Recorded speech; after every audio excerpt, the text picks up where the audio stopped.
She was 19 years old when they burned her alive. A teenage girl, dressed in men's clothing, chained to a wooden stake in the center of Rouen marketplace while thousands watched. But here's what they didn't know as the flames consumed her body. Within 25 years, the very people who condemned her would declare the trial a fraud. Within 500 years, the same church that burned her as a heretic would name her a saint. And today, nearly 6 centuries after her death, we're still asking the same question that haunted medieval Europe. How did an illiterate peasant girl from a forgotten village convince an entire kingdom she was sent by God? The answer will challenge everything you think you know about power, faith, and the price of believing in something greater than yourself.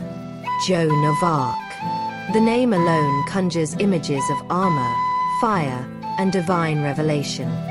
She's been painted as a saint, a witch, a warrior, a martyr, and a madwoman. But strip away 5 centuries of mythology, and you're left with something far more unsettling. The true story of a 17-year-old girl who claimed to hear the voices of saints, who led battle-hardened soldiers into combat, and who was ultimately betrayed by the very people she fought to save. In this video, we're going to explore the complete, unfiltered story of Joan of Arc. Not the sanitized legend you might have learned in school, but the complex, contradictory, and deeply human tale of a young woman who changed the course of history in less than 2 years. We'll examine the visions that drove her, the battles she won against impossible odds, the political machinations that destroyed her, and the legacy that continues to echo through our world today. Because Joan's story isn't just about medieval France. It's about what happens when conviction meets power, when faith collides with politics, and when one person's belief becomes dangerous enough to reshape a nation. Before we talk about the legend, let me tell you about the girl.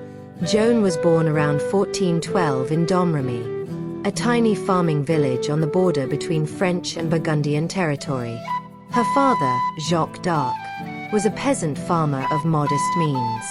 Her mother, Isabelle, was known for her deep piety. Joan grew up spinning wool, tending animals, and going to church. She never learned to read or write. By every measure that mattered in 15th century France, she was nobody. But France itself was dying. For nearly 100 years, the English had been tearing the kingdom apart in what we now call the 100 Years' War. By the time Joan was born, England controlled most of northern France, including Paris. The French king, Charles VI, had gone mad, convinced he was made of glass and refusing to bathe for months. In a devastating treaty signed in 1420, he disinherited his own son and declared that the English king, Henry V, would inherit the French throne. When both kings died within months of each other, France faced an existential crisis. Would the kingdom survive, or would it become an English province forever? Joan was 13 years old when she first heard the voices. She was in her father's garden, she later testified, when a brilliant light appeared, and she heard the voice of Saint Michael the Archangel. He told her she had been chosen for a divine mission. Soon, Saint Catherine and Saint Margaret began speaking to her as well, instructing her in what she must do. Their message was clear: she must travel to the French court, meet with Charles VII, the disinherited prince, and help him reclaim his throne. She must lift the English siege of Orleans. She must see Charles crowned king at Reims Cathedral. Imagine being a teenage girl in a world where women couldn't own property, testify in court, or speak in public. Imagine hearing voices telling you to cut your hair, dress like a man, travel across a war-torn country, and demand that nobles and soldiers follow your commands.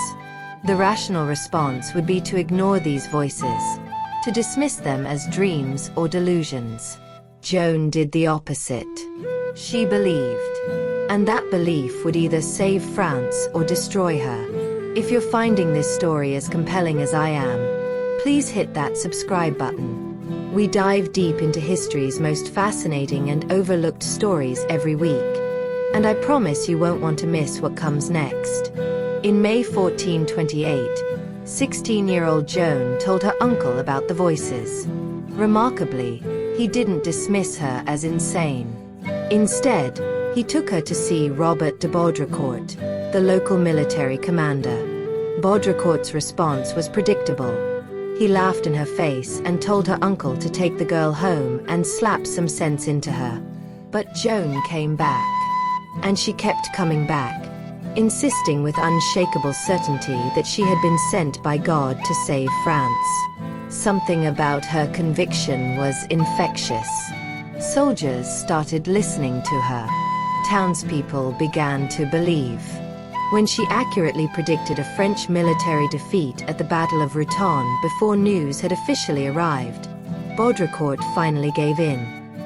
He provided her with a horse, an escort of soldiers, and permission to travel to Chinon, where Charles VII held his court.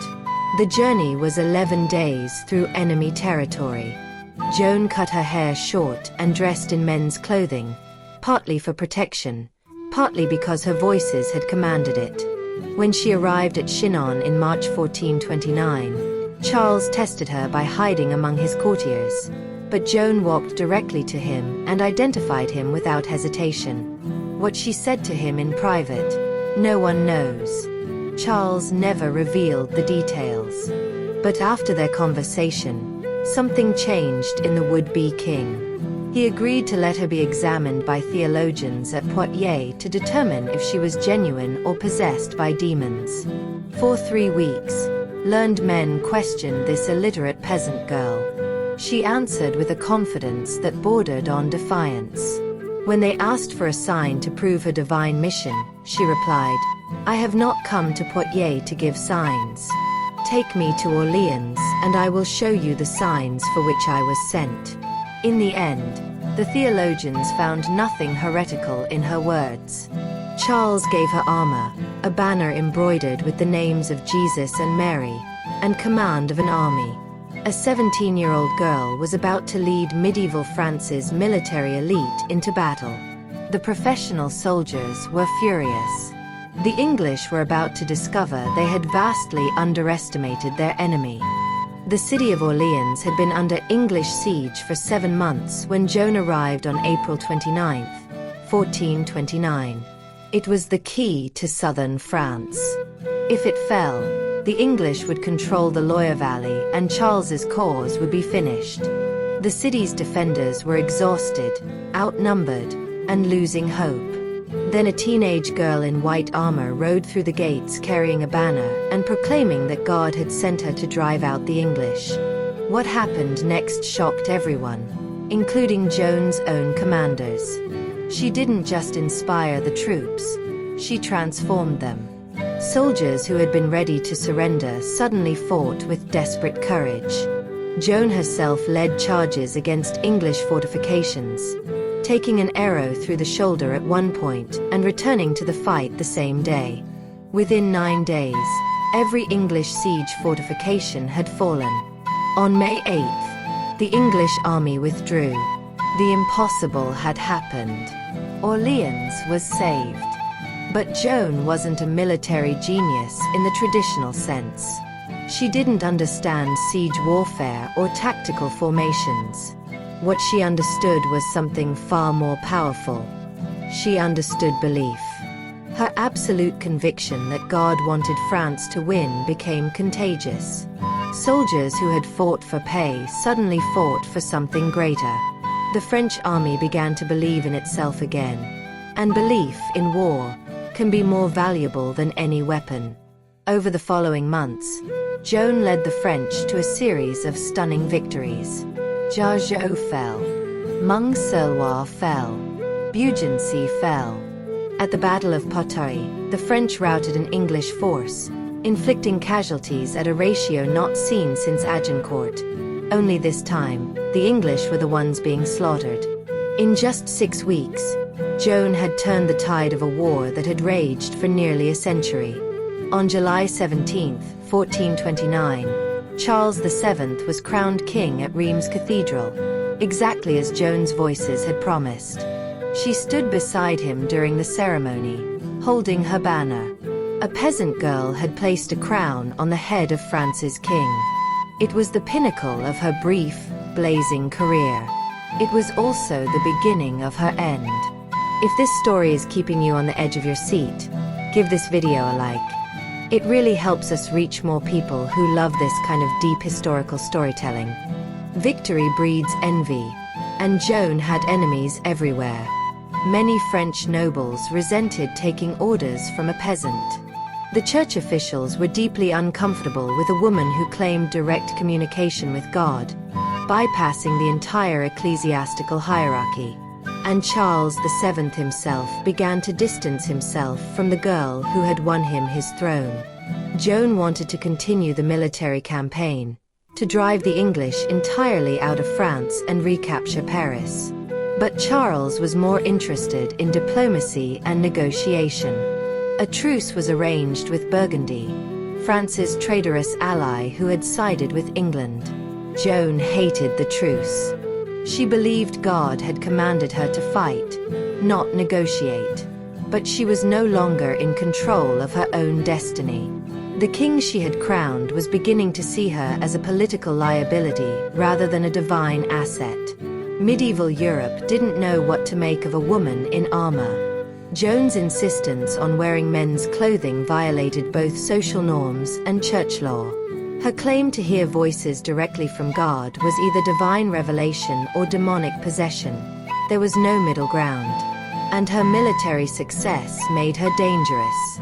If God could speak to an illiterate peasant girl, what did that say about the authority of kings and bishops? The English, meanwhile, saw her as something far worse than a military threat. They saw her as a witch, a heretic, an agent of the devil who had used dark magic to defeat them on the battlefield. They wanted her captured. They wanted her tried. They wanted her burned. And they were willing to pay an enormous sum of money to make it happen.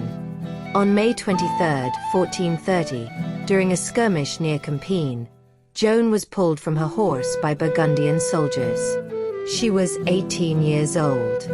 The French made no serious attempt to rescue her, no attempt to negotiate her release. Charles VII, the king she had crowned, abandoned her completely. Instead, the Burgundians sold her to the English for 10,000 francs. The English could have executed her as a prisoner of war. Instead, they did something far more calculated. They turned her over to the church for trial as a heretic. If they could prove that Joan was guided by demons rather than God, they could delegitimize all her victories and destroy Charles VII's claim to the throne. The trial would be political theater dressed up as theological justice. The trial began in January 1431 in Rouen, deep in English-controlled territory. Joan faced a panel of dozens of French clerics led by Pierre Cochon, the Bishop of Beauvais, who was firmly in the English camp. She was 19 years old, alone, chained in a cell, denied legal counsel, and questioned for months by some of the most educated men in France. The transcripts of her trial still survive, and they reveal something extraordinary. She was brilliant. When they asked her if she knew whether she was in God's grace, she answered, "If I am not, may God put me there, and if I am, may God so keep me." It was a perfect response. Catholic theology held that no one could be certain of their own salvation. To claim certainty was heresy, but to claim uncertainty was to doubt God's grace. Joan had threaded an impossible theological needle. When they demanded she stop wearing men's clothing, she refused, saying her voices had commanded it and that it protected her from assault by her guards. When they asked if her voices still spoke to her, she said yes. When they asked if she would submit to the authority of the church, she said, "I submit to God who sent me, to the Blessed Virgin, and to all the saints in paradise. And in my opinion, it is all one, God and the church." The trial was a masterpiece of entrapment. They accused her of witchcraft, heresy, dressing like a man, and refusing to submit to church authority. On May 24th, exhausted and terrified of being burned alive, Joan recanted. She signed a document agreeing to abandon men's clothing and accept the church's judgment. Her sentence was reduced to life imprisonment. But then something changed. A few days later, her guards found her wearing men's clothing again. Whether she put it on by choice, or whether her guards deliberately took her dress to force her back into violation doesn't matter. The result was the same. She had relapsed into heresy. There would be no second chance. On May 30th, 1431, Joan of Arc was burned at the stake in the old market square of Rouen. She was 19 years old. Witnesses reported that she asked for a cross and died calling on the name of Jesus. The executioner was instructed to burn her body 3 times to ensure nothing remained, then scatter her ashes in the Seine River so no relics could be collected. One of the English soldiers who watched her die reportedly said, "We are lost. We have burned a saint." Joan's execution was supposed to end the story. The English believed that by proving she was a heretic, they had delegitimized Charles VII's coronation and vindicated their own claim to the French throne. But reality had other plans. The very people the English hoped to demoralize became more determined than ever. Within months of Joan's death, the military momentum she had created continued to build. French commanders who had fought alongside her carried forward her aggressive tactics and her refusal to accept English dominance. City after city fell back into French hands. The psychological transformation Joan had sparked in the French army proved impossible to reverse. She had shown them they could win, and once soldiers believe victory is possible, they fight differently. Charles VII, whatever his personal feelings about Joan, could not escape her legacy. He was king because of her. His legitimacy rested on the coronation she had made possible. And as the years passed and French victories mounted, the question became increasingly uncomfortable. If Joan was a heretic guided by demons, what did that make the king she had crowned? Charles needed her to be innocent. He needed her to have been sent by God. His own authority depended on it. But there was something else happening, something the powerful men of Europe hadn't anticipated. Among ordinary people, Joan was becoming a martyr. Stories spread about the courage she had shown at her trial, about the dignity with which she had faced death. Rumors circulated that her heart had survived the flames, that doves had been seen rising from the fire, that the executioner himself had confessed to burning a saint. Whether these stories were true didn't matter. They revealed something important. The people had chosen their own narrative, and it wasn't the one the English had tried to impose. By 1435, just 4 years after Joan's execution, Burgundy switched sides and reconciled with France. The alliance that had made Joan's capture possible was falling apart. By 1450, the English had lost nearly all their French territories except Calais. By 1453, the 100 Years' War was effectively over, and France had won. The kingdom Joan had fought to save not only survived but emerged stronger than before. And through it all, Joan's memory haunted everyone who had played a role in her death. Pierre Cochon, the bishop who had presided over her trial, died suddenly in 1442 while being shaved by his barber. Medieval chroniclers claimed it was divine judgment. The English commanders who had orchestrated her execution found their reputations tainted by association with what was increasingly viewed as judicial murder. Even the Pope began receiving petitions demanding that Joan's case be reviewed. In 1449, Charles VII authorized an inquiry into Joan's trial. It was a careful, politically calculated move. Charles needed to rehabilitate Joan without making himself look weak for having abandoned her. The inquiry dragged on for years, interviewing witnesses, reviewing documents, and building a case that the original trial had been corrupt. Finally, in 1456, Pope Calixtus III authorized a formal retrial. This time, Joan wasn't there to defend herself, but she didn't need to be. The new court heard testimony from people who had known her in Domremy, from soldiers who had fought beside her, from citizens of Orleans who remembered the siege.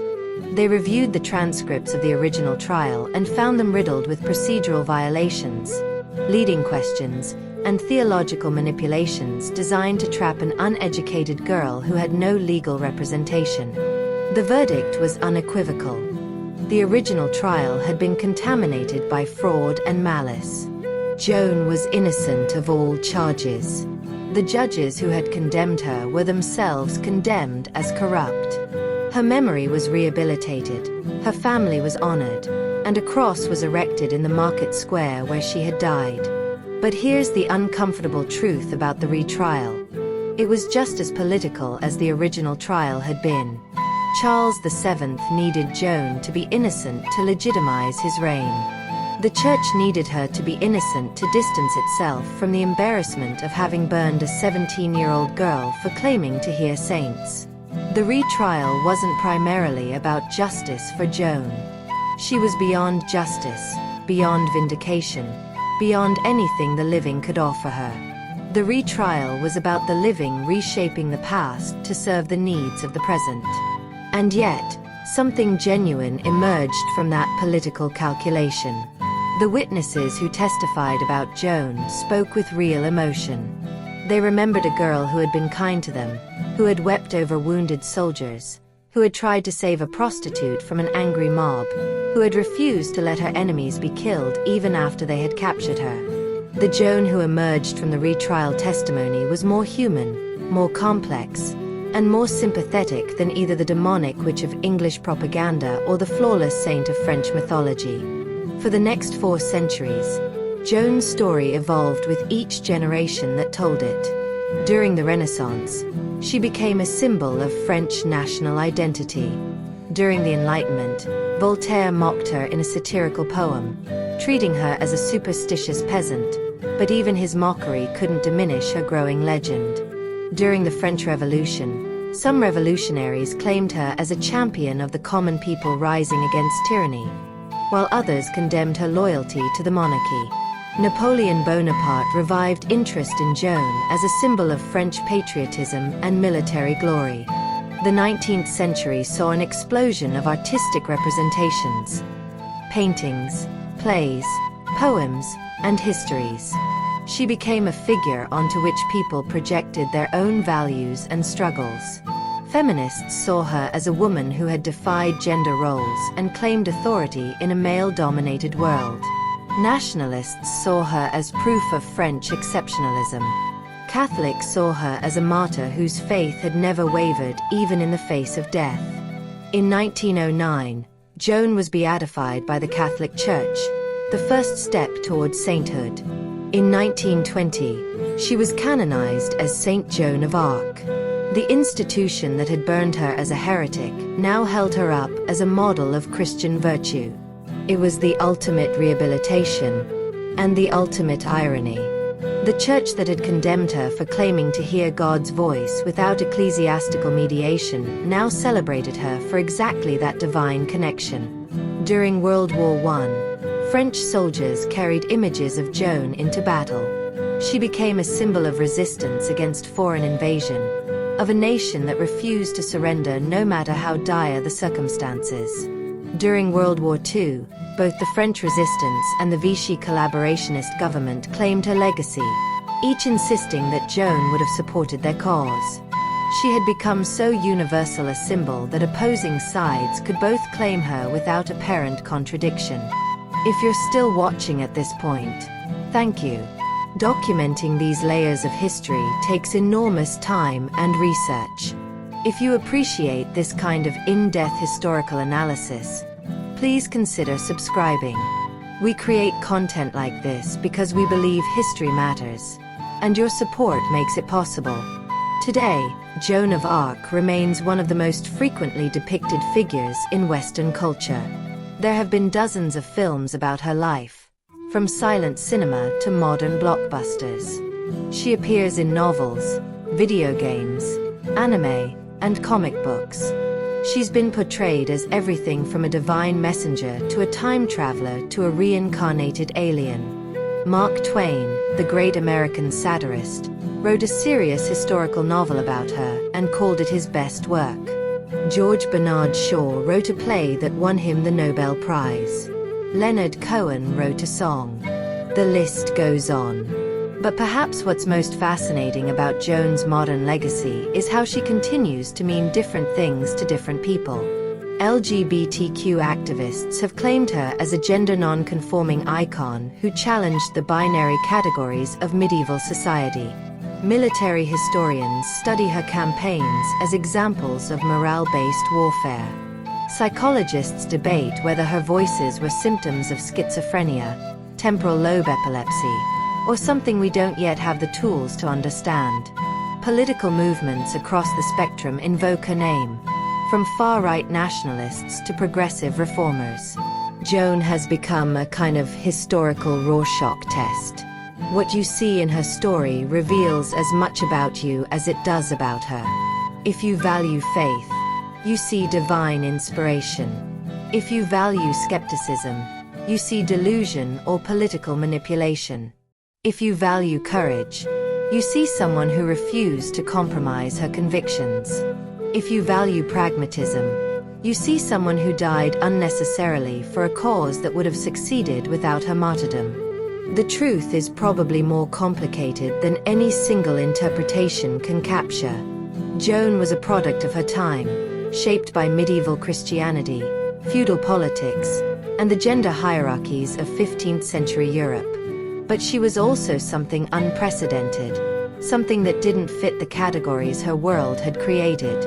She was a woman who commanded men, a peasant who advised kings, an illiterate girl who outwitted theologians, a teenager who changed the course of history. Even after 6 centuries of analysis, debate, and speculation, fundamental questions about Joan remain unanswered. Did she genuinely hear voices? The trial transcripts make clear that she absolutely believed she did. She described them with such specific detail, such consistent characteristics, that it's hard to dismiss them as simple fabrication. She said Saint Michael appeared to her surrounded by angels. She said Saint Catherine and Saint Margaret spoke to her in French. She said they gave her specific instructions, warned her of dangers, and told her when to advance and when to retreat in battle. Modern medical science might diagnose her with any number of conditions. Some researchers have suggested temporal lobe epilepsy, which can produce auditory hallucinations with religious content. Others have proposed schizophrenia, though the diagnosis is complicated by the fact that Joan showed none of the cognitive deterioration or social dysfunction typically associated with the condition. Still others suggest that in a deeply religious culture where divine intervention was considered not just possible but expected, Joan's visions might have been a psychologically healthy response to trauma and the desperate circumstances of her world.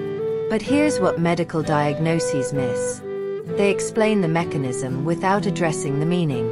Even if we could definitively prove that Joan's voices were the product of a neurological condition, that wouldn't explain why she had the courage to act on them. Plenty of people throughout history have heard voices telling them to do extraordinary things. Most of them don't lead armies. Most of them don't change the course of nations. What made Joan different wasn't just that she heard voices, but that she trusted them enough to risk everything. Then there's the question of her military success. How did a teenage peasant girl with no training lead professional soldiers to victory after victory?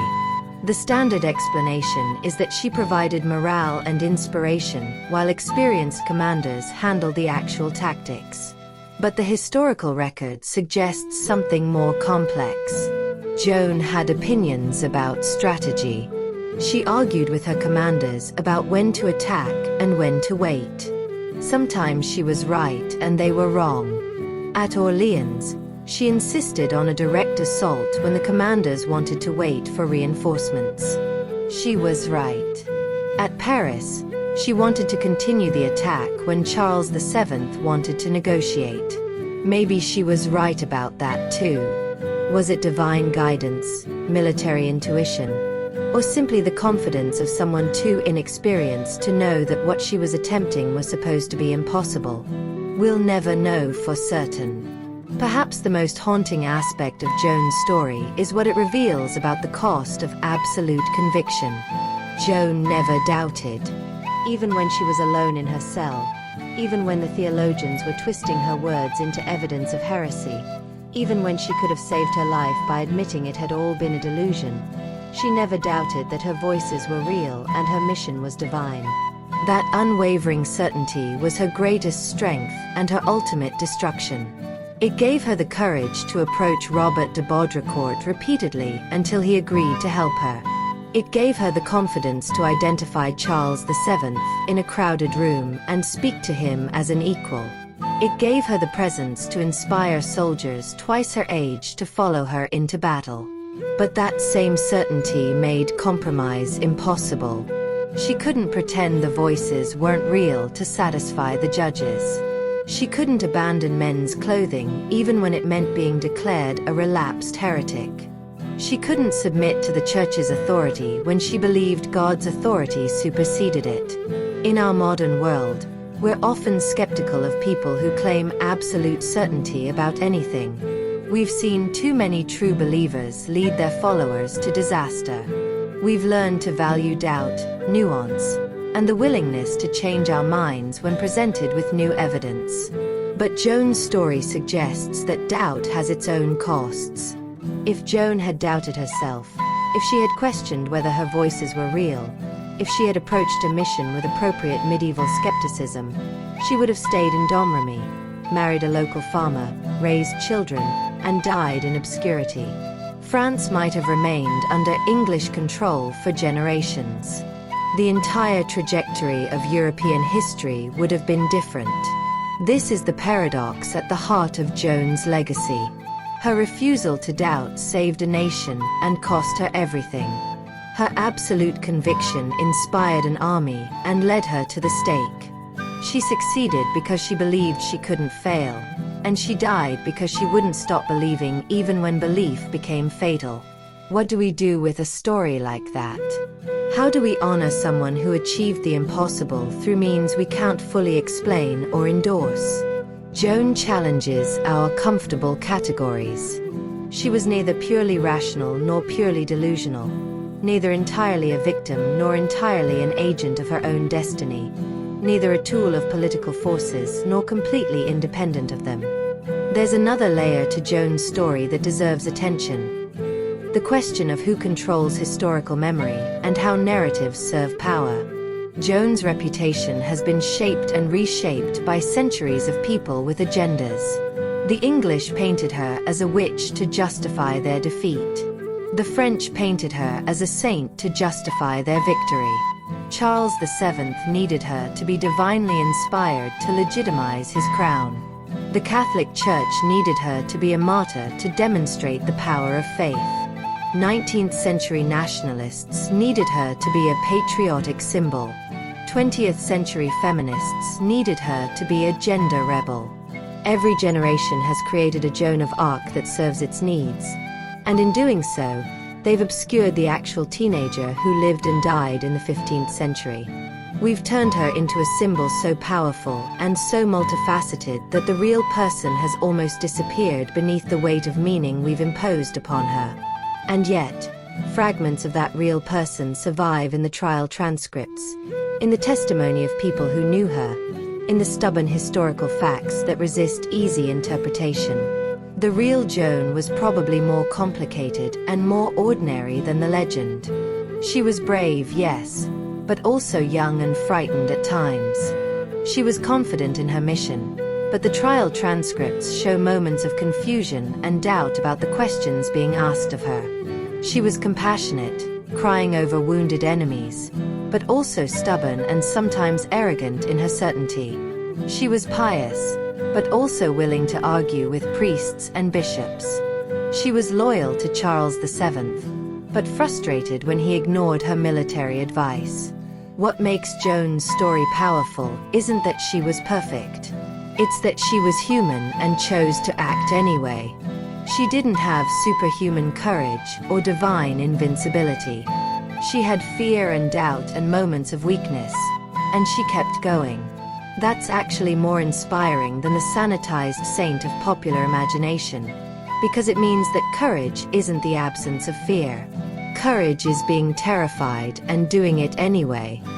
So where does this leave us, 6 centuries after Joan's death? With more questions than answers, perhaps, but that might be exactly the point. Joan's story endures not because we've solved the mystery of who she was, but because the mystery itself continues to fascinate us. In an age of scientific certainty and historical documentation, Joan remains stubbornly inexplicable. Consider the basic facts. An illiterate peasant girl convinced hardened soldiers and skeptical nobles that she had been sent by God. She led armies to victory with no military training. She withstood months of theological interrogation by educated men determined to prove her a heretic. She chose death over denying what she believed to be true. And in dying, she became more powerful than she had ever been in life. How does any of that happen? Maybe the answer is that Joan understood something fundamental about human nature that we've largely forgotten in our rational, bureaucratic age. She understood that people are desperate to believe in something larger than themselves. The soldiers who followed her didn't just want money or land or victory. They wanted to be part of a story that meant something. Joan gave them that story. She told them that God cared about France, that their lives had purpose, that their sacrifices mattered in a cosmic sense. And they believed her because she believed it first, believed it so completely that doubt became impossible in her presence. This is dangerous knowledge, of course. History is full of charismatic figures who inspired followers with absolute conviction and led them to disaster. Jim Jones believed. David Koresh believed. Heaven's Gate believed. The capacity to inspire total commitment is morally neutral. It can be used for liberation or manipulation, for salvation or destruction. Joan's story resonates because most of us sense that she used this power for something genuine, something good, even if we can't articulate exactly what that something was. But there's another possibility we have to consider. Maybe Joan's power came not from what she believed, but from what others believed about her. Maybe the voices were real only to her. But what mattered was that soldiers and citizens and eventually a nation believed she had been sent by God. Perception became reality. The myth became more powerful than the facts. And Joan, whether she understood this or not, became the vessel through which an entire kingdom's desperate hope could finally find expression. As we come to the end of this deep exploration into Joan's life, I want to bring us back to something personal. Every time I research historical figures like Joan, I'm struck by how much we project onto the past. We want our heroes to be simple, their motivations clear, their legacies unambiguous. But real people are never that simple. They're contradictions and complexities, shaped by forces they don't fully understand, making choices that seem obvious in retrospect but were agonizing in the moment. Joan of Arc was a teenager. Let that sink in for a moment. 19 years old when she died. Most of her military career happened between the ages of 17 and 18. Think about who you were at 17. Think about the decisions you made, the things you believed, the confidence you had or didn't have. Now imagine being told you had to lead an army, convince a king, and save a nation. The sheer audacity of what Joan attempted becomes even more astonishing when you remember how young she was. She never got to grow old. She never got to see the France she fought for flourish. She never got to have a family, to travel, to experience peace, to become the person she might have been if voices hadn't called her to an impossible mission. She was robbed of all the ordinary joys and sorrows of a human life. And yet, in losing everything, she gained a kind of immortality. Her 19 years have echoed through 6 centuries. Her name is spoken in languages she never knew existed. Her story is told in lands she never imagined. Is that a fair trade? Would Joan, if she could speak to us now, say it was worth it? The trial transcripts suggest that even facing death, she believed in her mission. Even in her darkest moments, she maintained that her voices were real and her purpose was divine. But we can't know what she thought in the final seconds as the flames rose around her. We can't know if she died certain or doubting, triumphant or terrified, at peace or in agony. What we do know is that she chose this path. Again and again, she had opportunities to turn back, to compromise, to save herself. She chose not to. And that choice, whatever motivated it, changed the world. Before we close, I want to invite you to join the conversation. Share your thoughts in the comments below. After hearing Joan's complete story, what do you think drove her? What questions do you still have? And if you found this documentary valuable, please subscribe to our channel. Deep historical research takes time and resources, and your support allows us to keep creating content that goes beyond surface-level history to explore the complex, fascinating, and sometimes uncomfortable truths about the past. 595 years have passed since Joan of Arc died in that marketplace in Rouen. The kings she defied are dust.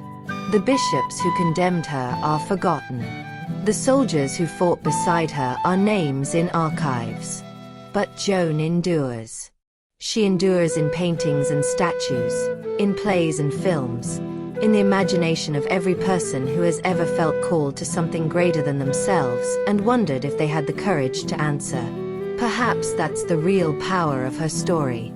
Not whether the voices were real, but whether she was brave enough to believe they were. Not whether God chose her, but whether she chose to act as if he had. In a world that told her she was nothing, she insisted she was everything. In a society that demanded her silence, she spoke. In a church that commanded her submission, she stood firm. And when they lit the fire beneath her feet, she died as she had lived, unbroken. The story of Joan of Arc isn't really about medieval France or the 100 Years' War, or even about religious visions and military miracles. It's about what it means to believe in something so completely that you're willing to stake your life on it. It's about the terrible price of conviction and the transformative power of one person who refuses to accept the limitations the world imposes. It's about the eternal human struggle between safety and purpose, between survival and meaning, between the life you're expected to live and the life you feel called to live. So I'll leave you with the question that has echoed through the centuries, the question that every generation must answer for itself. Was Joan of Arc a divine messenger sent by God to save France, a political symbol manipulated by ambitious men, or a tragic victim destroyed by forces she could never truly control? Or was she something far more dangerous than any of those? A young woman who believed so completely in her purpose that she bent history itself to her will? The answer, like Joan herself, refuses to be contained by any single explanation. And maybe that's exactly how it should be. Some mysteries aren't meant to be solved. Some stories are meant to haunt us, to challenge us, to remind us that the world is stranger and more wondrous than our rational minds want to admit. Joan of Arc is one of those stories. And as long as people wonder what it means to live a life of purpose, to fight for something greater than yourself, to stand firm when the whole world demands you bend, her story will continue to matter. Thank you for watching.